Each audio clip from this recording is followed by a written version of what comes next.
মেলাঘরে তেল কাজলা ঝুলন্ত সেতুর বর্তমান অবস্থা নিয়ে চরম উদ্বেগ ছড়িয়েছে এলাকা জুড়ে। স্থানীয়দের অভিযোগ, খুব বেশি দিন আগে নয়, সরকারি উদ্যোগে সেতুটির সংস্কার কাজ করা হয়েছিল, কিন্তু সেই কাজের গুণগত মান নিয়ে এখন উঠছে বড় প্রশ্ন। কারণ অল্প সময়ের মধ্যেই সেতুর বিভিন্ন স্থানে বড় বড় গর্ত ও ছিদ্র তৈরি হয়েছে। অনেক জায়গায় লোহার কাঠামো উন্মুক্ত হয়ে পড়েছে, যা দুর্ঘটনার আশঙ্কা আরো বাড়িয়ে তুলছে। এই একটি ঝুলন্ত সেতুর ওপরই নির্ভরশীল প্রায় 6টি পঞ্চায়েতের হাজার হাজার মানুষ। প্রতিদিন স্কুল কলেজের পড়ুয়া, কর্মজীবী মানুষ এবং সাধারণ পথচারীরা এই সেতু দিয়েই যাতায়াত করেন। শুধু তাই নয়, প্রতিদিন অসংখ্য মোটর সাইকেলও সেই সেতুর ওপর দিয়ে চলাচল করে।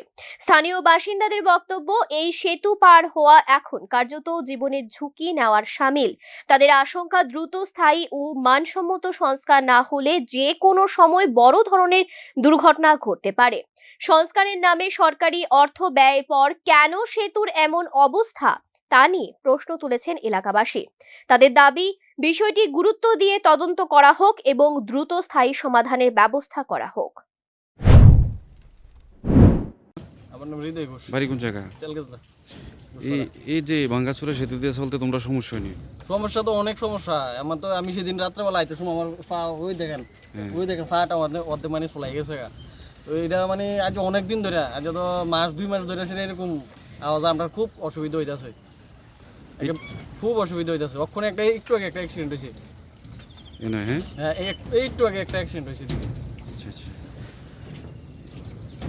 এই এলাকাটা এই মানে ব্রিজের উপর দেওয়া কোন কোন জায়গার মানুষ চলাফেরা করে? এই এলাকার কোন কোন জায়গায় আমরা তেলগাছলা আছে, বানিয়াছড়া আছে, বেশিরভাগ কলম ক্ষেত আয়ে, তারপরে যে দশরথ বাড়ি, বৈরাগী মুড়া, অনেক মানুষ আয়ে এই ব্রিজে চলাচল করে।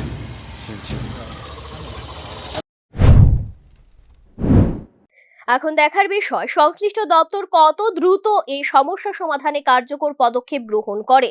কারণ 6টি পঞ্চায়েতের হাজার হাজার মানুষের নিরাপদ যাতায়াতের সঙ্গে জড়িয়ে রয়েছে এই ঝুলন্ত সেতুর ভবিষ্যৎ।